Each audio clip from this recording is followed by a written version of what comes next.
पिछले एपिसोड में सियाफा ने ग्रैंडपा से फिशमैन क्लैन के बारे में बहुत सारा इन्फॉर्मेशन लिया था और फिर वो इसके बारे में इन्वेस्टिगेशन करने के लिए निकल गया था। इसके बाद अगले सीन में हम एक छोटे से शॉप को देखते हैं जहाँ से होकर दो लोग गुजर रहे थे और इसीलिए वे यहाँ पर कुछ खाने के लिए रुकना चाहते थे, लेकिन तभी हम देखते हैं कि इसका ओनर जल्दीबाजी में था और फिर वो इनसे सॉरी बोलते हुए कहता है कि शॉप अब बंद होने वाली है। तब इसके बारे में सुनकर वे दोनों उससे पूछते हैं कि ऐसा क्यों। तब इस पर वो इशारा करते हुए बताता है कि वहाँ माउंटेन पर बहुत सारे मॉन्स्टर अपीयर हुए हैं जो कि वहाँ रहने वाले लोगों के ऊपर अटैक कर रहे हैं। इसीलिए हम देखते हैं कि वो भी जल्दी से यहाँ से जाना चाहता है, लेकिन तभी वे दोनों आदमी कहने लगते हैं कि वह जगह तो काफी लंबे टाइम से फेंसियांग वैली गॉड के द्वारा प्रोटेक्टेड है, इसीलिए वहाँ पर मॉन्स्टर कैसे आ सकते हैं। लेकिन तभी हम देखते हैं कि सियाफान भी यहाँ पर आ गया था और फिर वे दोनों आदमी यहाँ से चले जाते हैं। तभी सियाफान को यहाँ के पिलर पर कोई मार्क नजर आता है, इसीलिए वो इसे ही फॉलो करते हुए आगे जाने लगा था। लेकिन तभी हम देखते हैं कि इसके पैर से कोई चीज टकराती है, जिसके बाद वो देखता है कि यह तो कोई टूटा हुआ पिन है और ऐसा ही पिन उसने अभी कुछ दिन पहले देखा था,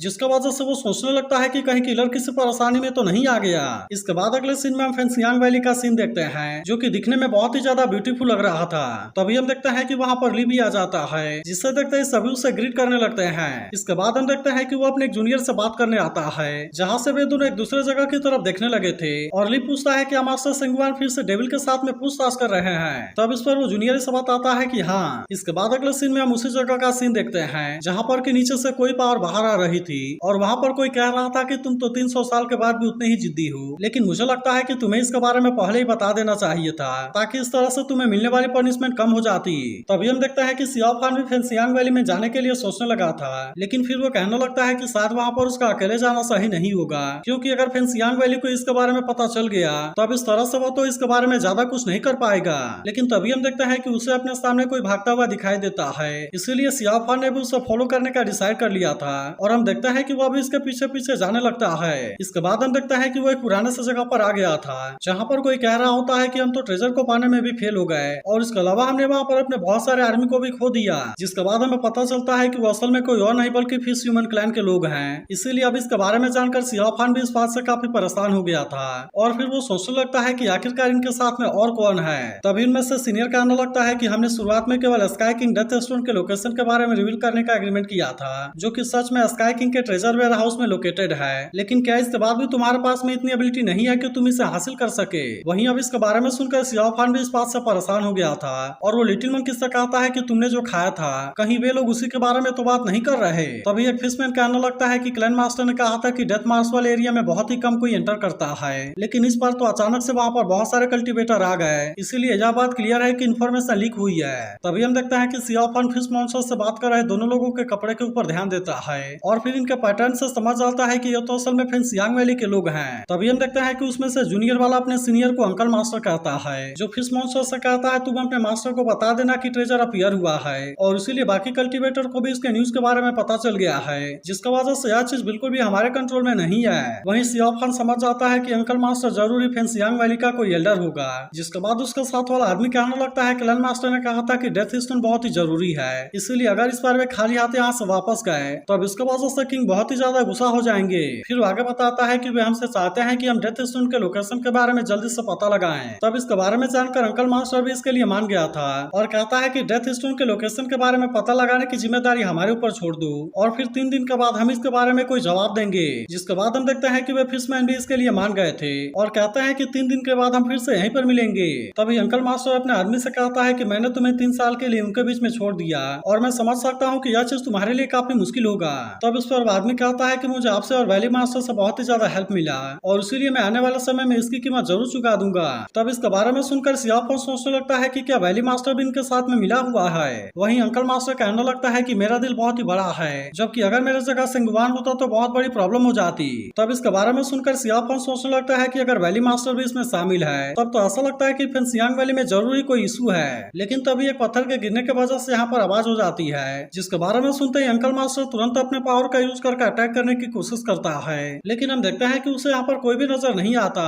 मगर तभी उसे कुछ दूरी से फिशमैन के चिल्लाने की आवाज आती है, जिसके बारे में सुनकर वो तुरंत ही उनकी मदद करने के लिए वहाँ पर निकल जाता है। जबकि हम देखते हैं कि सियाफान यहीं ऊपर खड़ा हुआ था। वहीं उधर हम देखते हैं कि जिन अपने वेपन का यूज करके फिशमैन के ऊपर अटैक कर रही थी, जिससे देखकर फिशमैन भी इसका सामना करने के लिए रेडी हो गए थे। लेकिन तभी हम देखते हैं कि जिन अपने पावर का यूज करके इनको बहुत ही आसानी से कैद कर लेती है, इसीलिए अब यहाँ पर जिन के सामने कुछ भी नहीं कर पाते। और फिर हम देखते हैं कि जिन इनको बहुत ही आसानी से मार देती है। इसके बाद हम देखते हैं कि वो अपने वेपन का यूज करके आखिरी वाले फिशमैन को भी मारने वाली थी, लेकिन अब अंकल मास्टर भी यहाँ पर आ गया था और वो तुरंत ही उसे जिन के अटैक से बचा लेता है। लेकिन अब इसी के साथ हम देखते हैं कि वो जिन के ऊपर काफी गुस्सा होने लगा था, क्योंकि उसने यहाँ से वापस आ रहे लगभग सारे फिशमैन को मार दिया था। लेकिन अभी भी हम देखते हैं कि जिन को इसके बारे में कोई भी चिंता नहीं होती और फिर वो कहने लगती है कि फेंसियांग वैली तो ट्रूथ पाथ से है, लेकिन असली हकीकत तो यह है कि तुम डीमन के साथ में मिले हुए हो। तब इस पर अंकल मास्टर पूछने लगता है कि आखिरकार तुम हो कौन और तुमने आखिर सुना क्या है। तब इस पर जिन मुस्कुराते हुए कहते हैं कि वैसे तो मैंने ज्यादा कुछ नहीं सुना,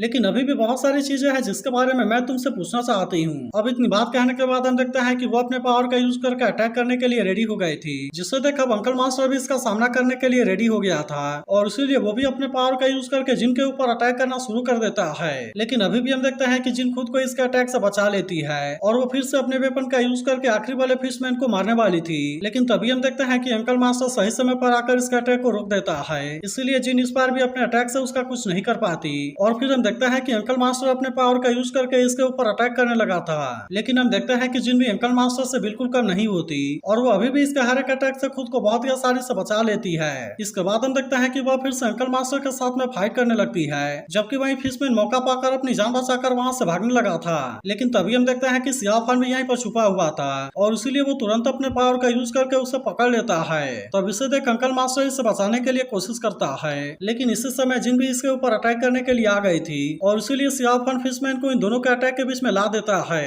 तब इसका वजह से हम देखते हैं कि वो फिश मॉन्स्टर भी मारा गया था, जबकि वे दोनों अपनी जान बचाकर वहां से भाग गए होते हैं। लेकिन वहीं अंकल मास्टर अब इस बात की वजह से बहुत ही ज्यादा गुस्सा हो गया था और वो फिर से उनको खोजने के लिए यहाँ से जाने लगता है। लेकिन तभी हम देखते हैं कि उसका आदमी भी यहाँ पर आ गया था, जिसके बाद अंकल मास्टर कहता है कि तुम इसके बॉडी को लेकर वैली में जाओ, जबकि मैं अभी उनको खोजने के लिए जा रहा हूँ। इसके बाद अगले सीन में हम देखते हैं कि सियाफान जिन के साथ में होता है, जहाँ पर वो सियाफान से कहने लगती है कि तुम तो सच में बहुत ही अमेजिंग हो, क्योंकि मैंने खुद को लूसून से बहुत ही आसानी से छिपा लिया, जबकि मैं तो तुम्हारे नजरों से नहीं बच पाई। तभी सियाफान कहने लगता है कि ये फिशमैन फेंसियांग वैली के साथ में काफी टाइम से मिले हुए हैं, लेकिन तुमने तो उनमें से बहुत सारे फिशमैन को मार दिया, जिसकी वजह से यह चीज फेंसियांग वैली के लिए बहुत ही बड़ी प्रॉब्लम होगी। तब जिन कहने लगती है कि फिशमैन ने केवल मेरे ही लोगों को नहीं मारा है, बल्कि उन्होंने तो तुम्हारे भी लोगों को मारा है और इसीलिए मैंने तुम्हारा भी बदला लेने के लिए उनको मार दिया। अब इतनी बात कहने के बाद हम देखते हैं कि वह भी बात करने के लिए उसके साथ में आ गई थी, जहाँ सियाफान कहने लगता है कि मैंने बहुत पहले पर्पल लाइट स्वॉर्ड के बारे में सुना था, लेकिन आज तो मैंने तुम्हें इसे यूज करते हुए भी देख लिया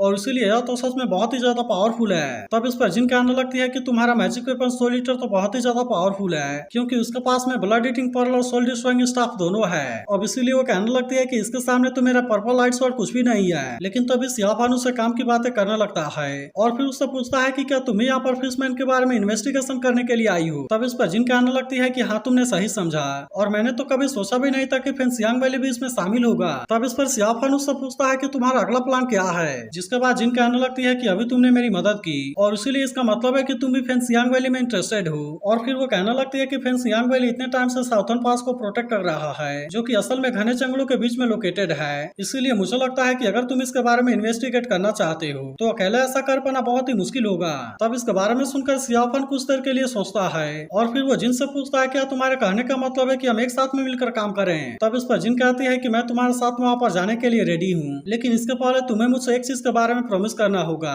जिसके बारे में सुनकर सियाफान उससे पूछता है कि ये क्या है। तब इस पर जिन कहती है कि अचानक से तुमने चीन वुयान के ऊपर अटैक कर दिया था और इसीलिए मैं उम्मीद करती हूँ कि तुम मेरे साथ में ऐसा नहीं करोगे। जिसके बाद हम देखते हैं कि सियाफान भी इसके लिए मान गया था और अब इस तरह से वे दोनों एक साथ में काम करने के लिए रेडी हो गए थे। तभी कुछ देर के बाद हम देखते हैं कि अंकल मास्टर इनको खोजते हुए यहाँ पर आ गया था, लेकिन इनके आने से पहले वे दोनों यहाँ से निकल गए होते हैं और इसीलिए अंकल मास्टर इसके बारे में ज्यादा कुछ नहीं कर पाता। मगर अभी भी हम देखते हैं कि अंकल मास्टर उन दोनों के ऊपर गुस्सा था और इसीलिए वो तुरंत ही अपने फायर वाला स्वॉर्ड का यूज करके चारों तरफ अटैक करने लगता है। लेकिन फिर उसे पता चलता है कि यहाँ पर तो कोई भी नहीं है और अब इसीलिए इस बात की वजह से वो और भी ज्यादा गुस्सा हो जाता है। वहीं दूसरी तरफ हम देखते हैं कि सियाफान जिन के साथ में एक जगह पर आ गया था, जहाँ पर वो फेंसियांग वैली में एंटर करने से पहले इसके बारे में इन्वेस्टिगेशन करता है और वो देखता है कि सभी जगह फेंसियांग वैली के लोग फैले हुए हैं और इसीलिए वहाँ पर एंटर करना इतना भी आसान नहीं है। लेकिन इसके बाद भी हम देखते हैं कि वे दोनों इसके लिए रेडी हो गए थे, जिसके बाद सियाफान अपने पावर का यूज करके दो लोगों को बहुत ही आसानी से मार देता है और किसी को भी इसके बारे में कुछ पता नहीं चलता।